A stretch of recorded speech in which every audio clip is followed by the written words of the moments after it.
Ignorez-vous, frères, car je parle à des gens qui connaissent la loi, que la loi exerce son pouvoir sur l'homme aussi longtemps qu'il vit. Ainsi, une femme mariée est liée par la loi à son mari tant qu'il est vivant.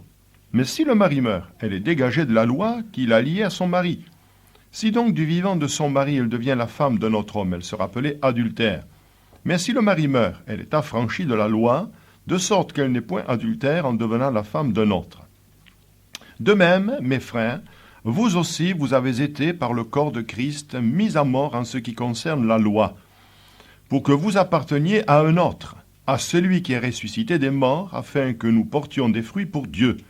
Car lorsque nous étions dans la chair, les passions des péchés, provoquées par la loi, agissaient dans nos membres, de sorte que nous portions des fruits pour la mort.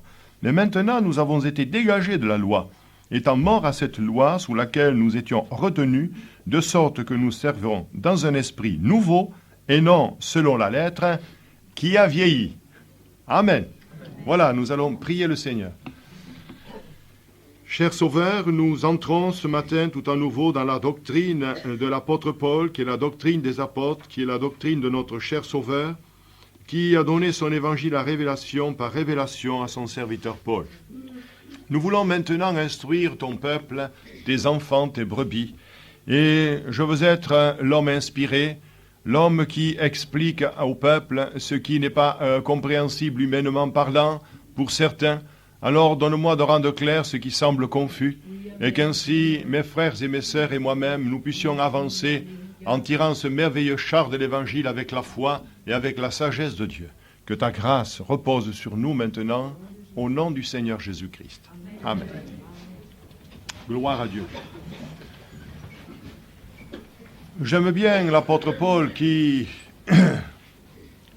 Merci. Pour le verre d'eau, ma sœur.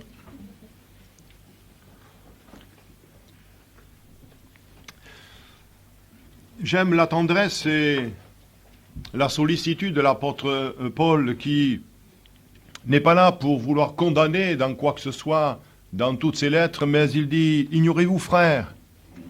Il parle là à ses frères bien-aimés et il leur montre qu'ils connaissent la loi.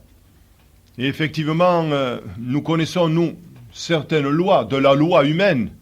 D'ailleurs, je pense qu'il y a un texte dans la loi qui, pour nous, est très mal conçu. Nul n'est censé ignorer la loi. Alors, je ne vois pas pourquoi il y a des avocats, il y a des bâtonniers, il y a des juges. Si nous devions connaître toute la loi, c'est quand même quelque chose qui appartient à une spécialité, disons, à des gens qui en ont fait l'étude.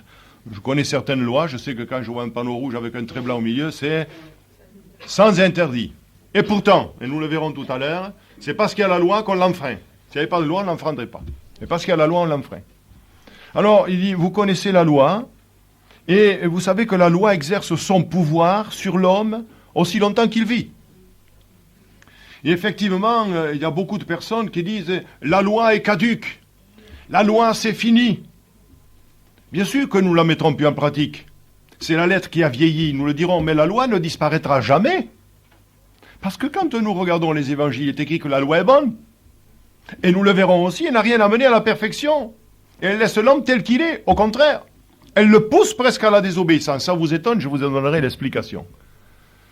Mais la loi, c'était quelque chose qui avait été donné, nous en avons fait l'étude dans l'Épître aux Galates, comme un pédagogue.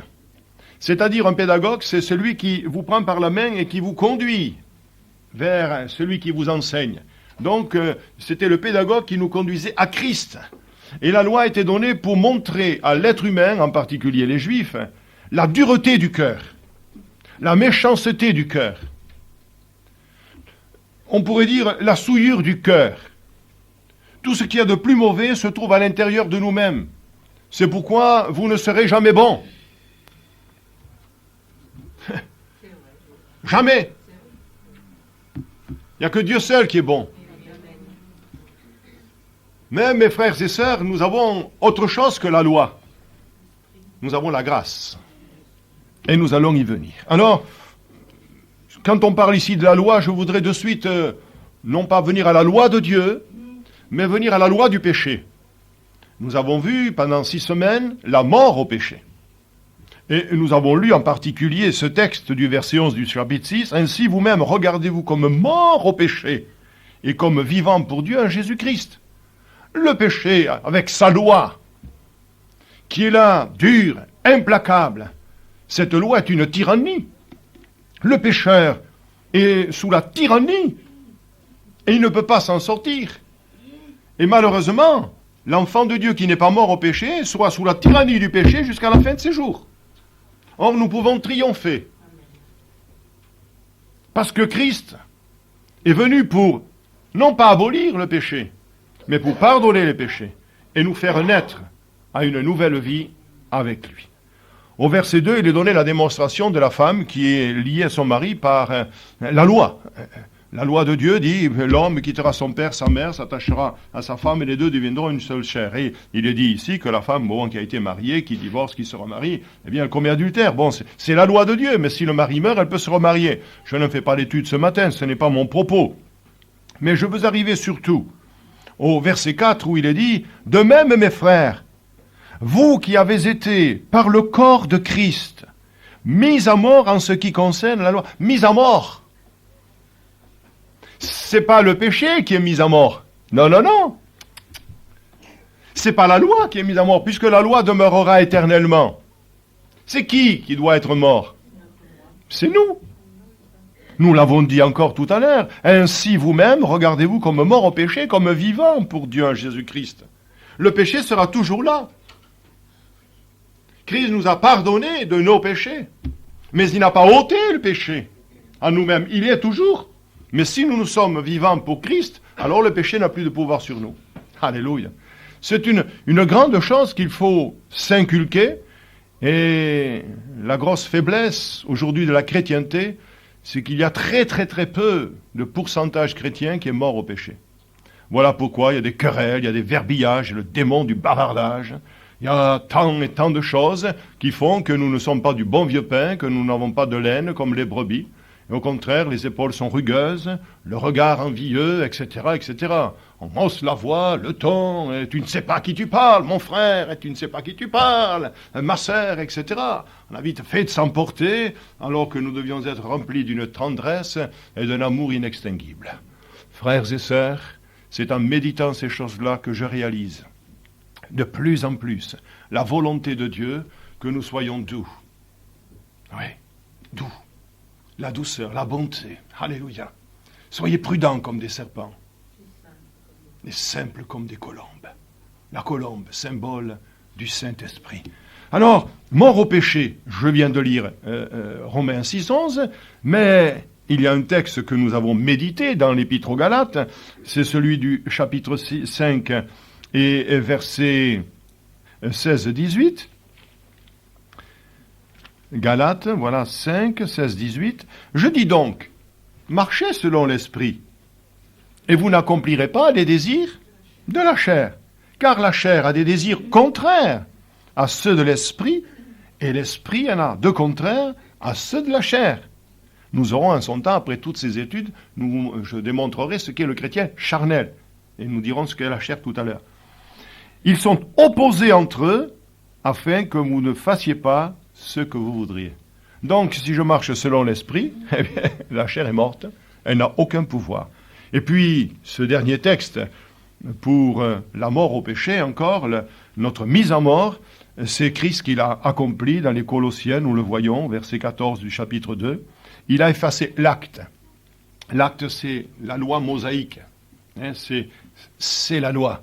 Non pas qu'il l'a annihilée, mais on pourrait dire qu'il l'a réformée. C'est cette lettre qui a vieilli, dont le texte tout à l'heure dans les Romains. Alors, il a effacé l'acte dont les ordonnances nous condamnaient et qui subsistait contre nous. Il l'a détruit, on le cloua à la croix. Et il a dépouillé les dominations, les autorités, les a livrées publiquement en spectacle en triomphant d'elles par la croix. Ça, c'est quelque chose, c'est une révélation de ce que Christ a fait pour nous, de ce qu'il a fait surtout pour les Juifs, là, et bien sûr les Romains, puisque cette lettre s'adresse aux Romains. Je pense qu'il y avait là-bas une communauté juive également, où l'apôtre Paul écrivait cette lettre, gloire au Seigneur. Donc ces Juifs ont vécu sous la loi pendant des années, pendant des siècles, et Christ est arrivé, c'est une véritable révolution. C'est une révolution. Alors, nous comprenons que l'apôtre Pierre avait de la difficulté à saisir la grâce. Et il y a eu un temps de ballottement, là, de passer de la loi à la grâce. C'est pourquoi la religion catholique s'appelle une religion judéo-chrétienne. Il y a un mélange des deux. Alors, ils annoncent un petit peu de vérité, ils portent des vêtements sacerdotaux, etc. C'est un mélange qui les conduit à l'enfer.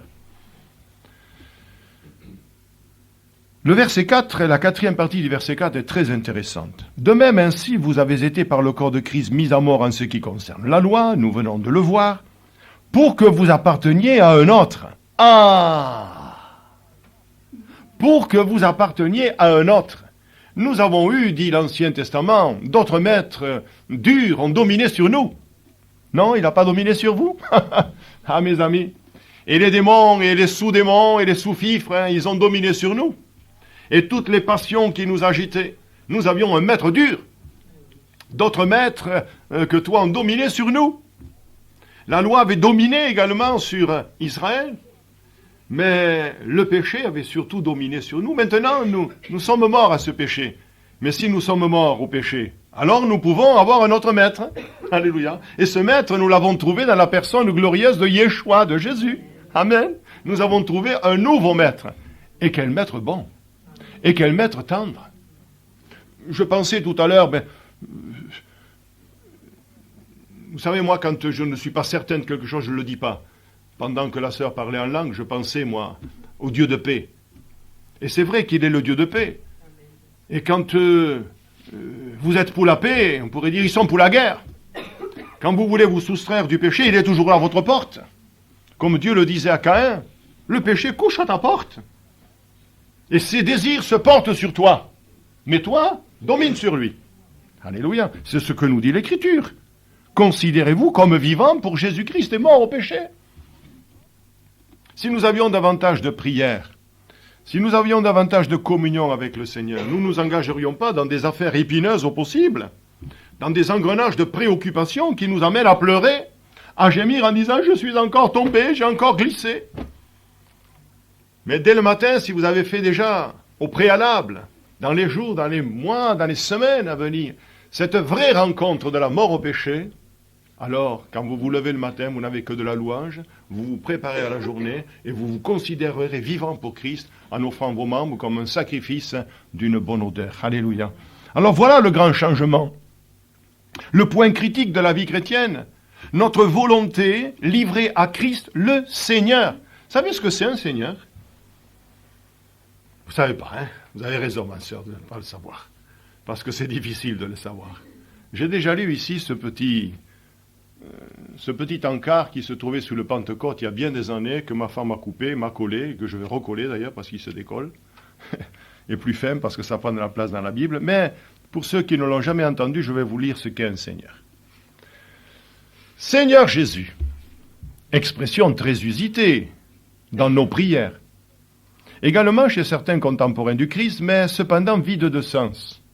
Tous ceux qui me disent « Seigneur », connaissez le texte, Matthieu, « Seigneur, Seigneur », n'entreront pas tous dans le royaume des cieux. Bon. Donner au Christ le nom du Seigneur signifie qu'on a accepté sa seigneurie. Et pour bien comprendre le sens de ce mot, souvenons-nous qu'au Moyen-Âge, les serfs et les vilains savaient exactement qui était leur Seigneur. C'était ce personnage qui régnait sur leur personne et à qui ils devaient respect, obéissance, soumission. Sans oublier qu'il était aussi leur sauveur et protecteur, son château fort leur offrant refuge et protection contre les brigands et ennemis voisins. En remontant à l'époque de la Rome antique, on notera que Néron se faisait appeler le seigneur du monde entier, et que c'était en forme d'opposition à cette seigneurie que Paul écrivait en Corinthiens 8, 5, 6. On demanda à Séparatus de jurer par le génie de notre Seigneur l'empereur. Il mourut martyr pour avoir répondu « Je ne connais point d'empire de ce siècle, je connais mon Seigneur, roi des rois et empereur de toutes les nations. » Tout cela savait ce que signifiait ce mot. Si nous voulons continuer à appeler le Christ notre Seigneur, encore faut-il que ce terme conserve tout son sens profond, ce qui nécessitera de notre part obéissance à la parole, soumission à sa volonté souveraine, respect, attachement, fidélité à sa personne, confiance en ses promesses. Qu'en est-il de vous? Est-il vraiment votre Seigneur? Point d'interrogation. Nous continuons. Je voudrais vous dire, mes bien-aimés frères et sœurs, que sans une reddition totale à Christ comme Sauveur, mais surtout comme Seigneur, alors notre conversion est manquée. Elle est totalement manquée. La vie chrétienne d'apparence aboutira tôt ou tard à une faillite. Et c'est pourquoi je vous exhorte, tant que je suis vivant, plaise à Dieu que vous puissiez dire, comme la reine qui se présente devant le roi, « Pasteur, vis éternellement !» Alléluia. Tant que je suis vivant, je voudrais non pas vous haranguer, ni vous sermonner, mais vous enseigner, afin que vous puissiez être fondés, enracinés dans l'amour de Dieu, et non flottants et emportés à tout vent de doctrine. Mon souci, c'est l'enracinement des enfants de Dieu. Et si un chrétien n'est pas enraciné, né de nouveau, il ne peut pas entrer dans le royaume des cieux. Peut-être que jusqu'à maintenant, vous avez été frivoles. Peut-être que maintenant, vous avez été des chrétiens d'apparence, avec des grands alléluia, ou d'autres chants, ou que sais-je, des grandes brassées, des envolées. Mais au fond, c'est ce que le Seigneur, lui, voit dans notre cœur, afin que nous puissions sans rougir nous présenter devant lui au dernier jour. Je voudrais que vous ne soyez pas des chrétiens d'apparence, ou des chrétiens d'apparat, mais quand la réalité nous est-il écrit en Christ. Alléluia. Alors, à ce moment-là, vous allez voir votre vie changer.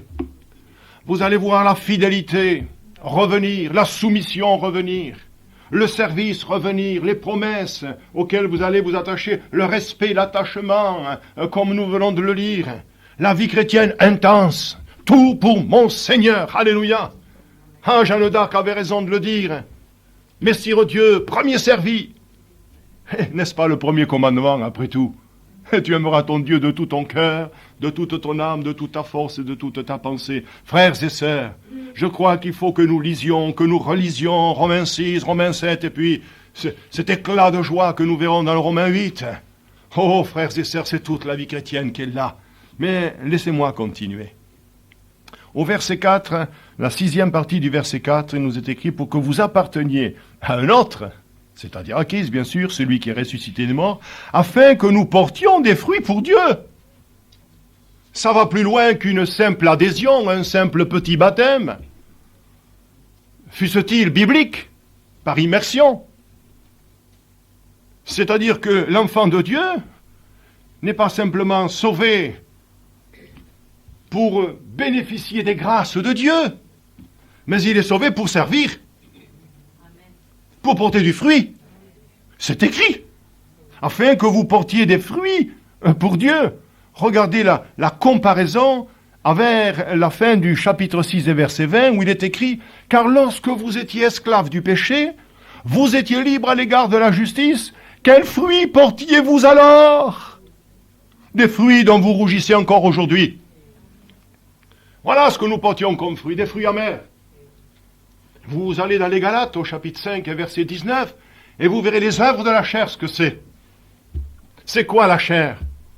C'est quoi la chair? C'est pas simplement notre tête, nos bras, la partie molle du corps. Non, non, non.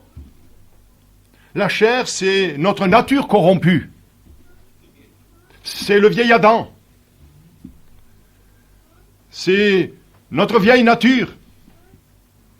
Avec ces soubresauts parfois qui reviennent. Et c'est ça qui est terrible.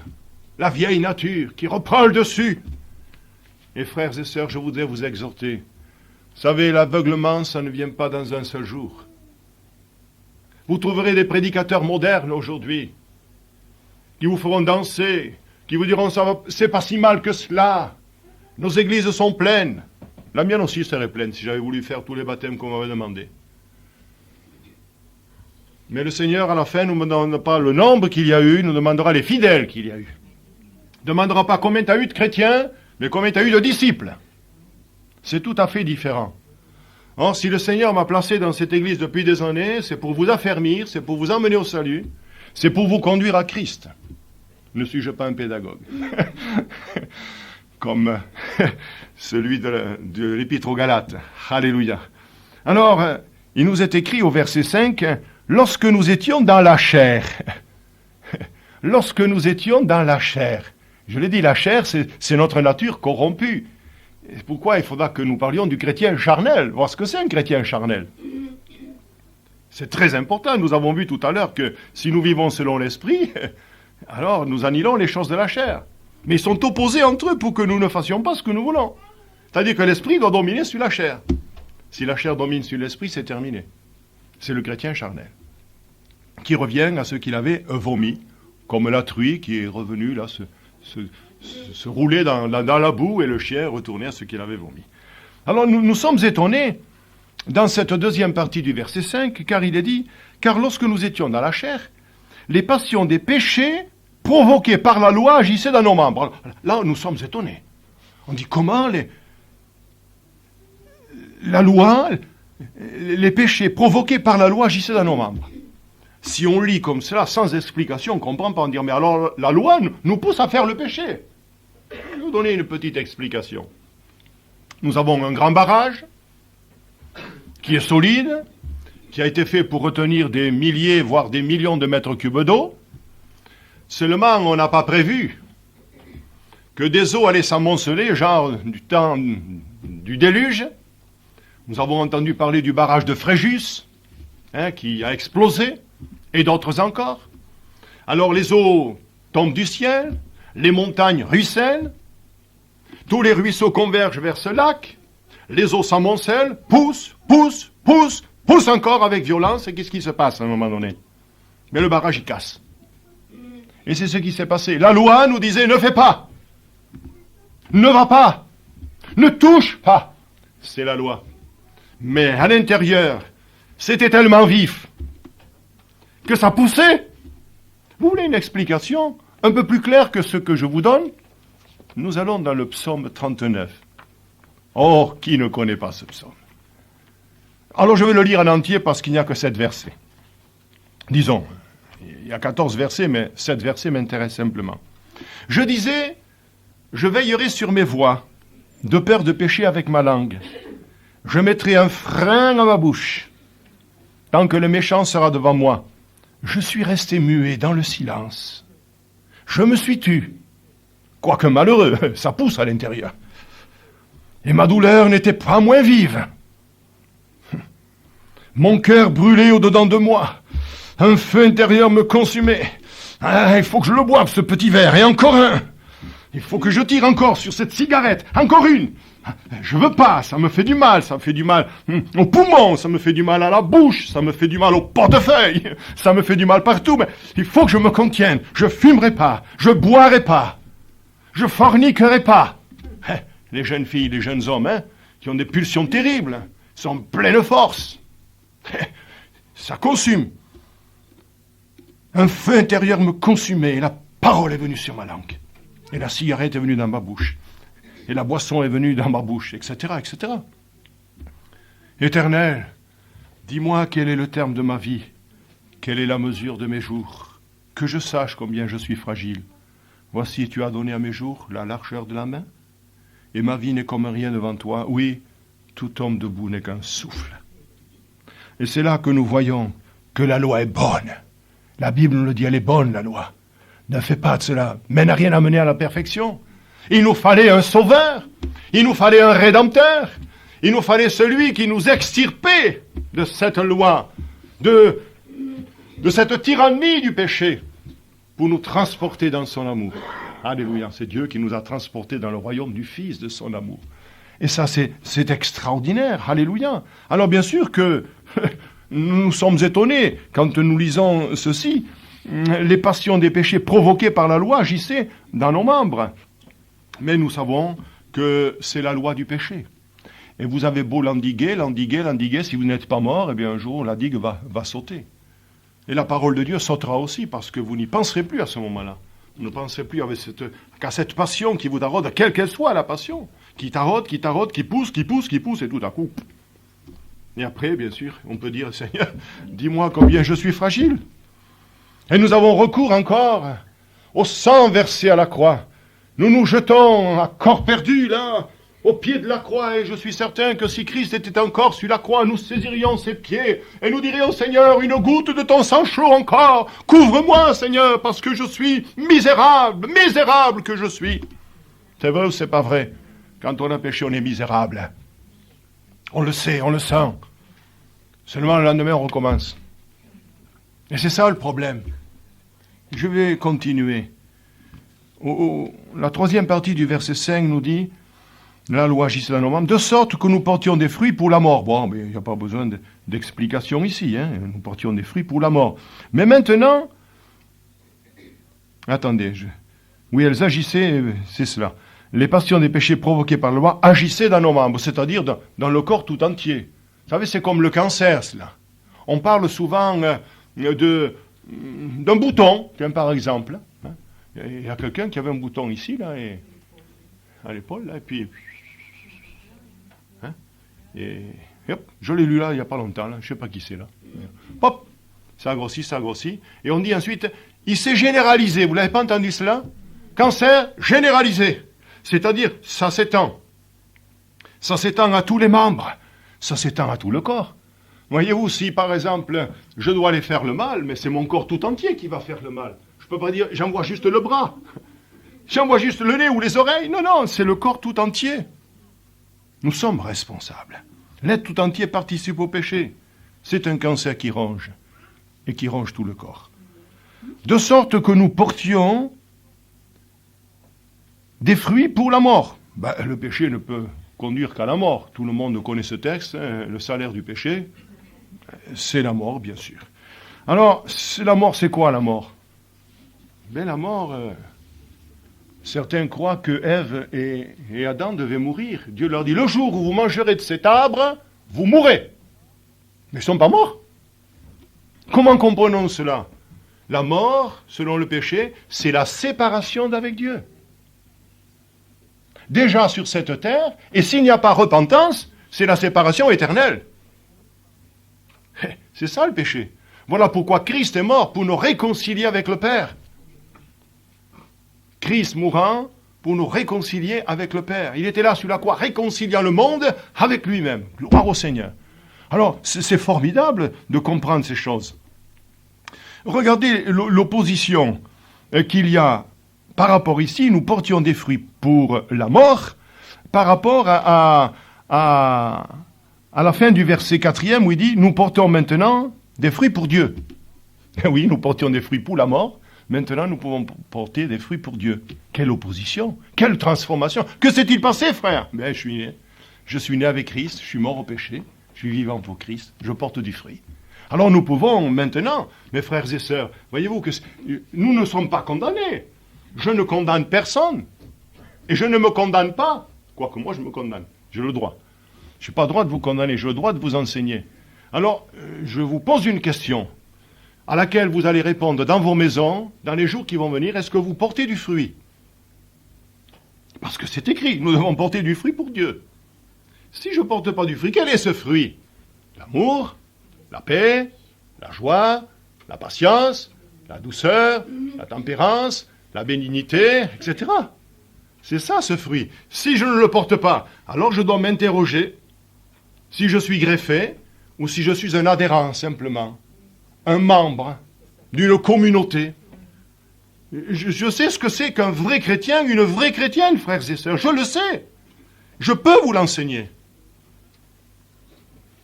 Est-ce que nous réfléchissons sérieusement? Il est bon que nous soyons ici, vous savez. Il est bon que nous soyons ici parce qu'il y a beaucoup de chrétiens dans la France, dans le monde, qui se leurrent. Ils ont du bagou, de l'apparence. Mais ensuite, il y a tellement d'épines. Il y a tellement d'errance. Dans le chapitre 7 de Michée, je pense, il dit, le plus juste d'entre nous est pire qu'un buisson de ronces. Qui s'y frotte, s'y pique. Et les caractères sont en papier de verre. Ça fait des étincelles, le papier de verre. Nous voulons nous interroger, et je ne suis pas ici pour vous dorer la pilule, excusez cette expression un peu mondaine, mais pour vous dire la vérité, toute la vérité, rien que la vérité, parce que j'ai le souci de vos âmes. Et au dernier jour, le Seigneur me demandera des comptes. Qu'est-ce que tu leur as dit? Tu savais, pourquoi tu les as pas enseignés? T'avais peur d'en perdre un ou deux? Non, Seigneur, j'ai pas peur. Ça non, j'ai pas peur. Ce que j'ai peur, c'est de ne pas vous enseigner toute la vérité. Voilà ce que j'ai peur. Et de rougir devant mon Seigneur après, quand je suis tout seul dans mon bureau, et que je jeûne, et que je crie à lui. Alors je ne veux pas rougir. Le grand dilemme, le grand problème, le grand échec de l'enfant de Dieu, vous savez ce que c'est? Vous voulez que je vous le dise encore? Je vous dis la vérité. Vous voulez que je vous dise ce que c'est le grand dilemme? C'est que le chrétien, il a reçu la vie éternelle. Là, ça commence bien, hein? Mais il n'est pas souvent entré dans la vie de l'esprit.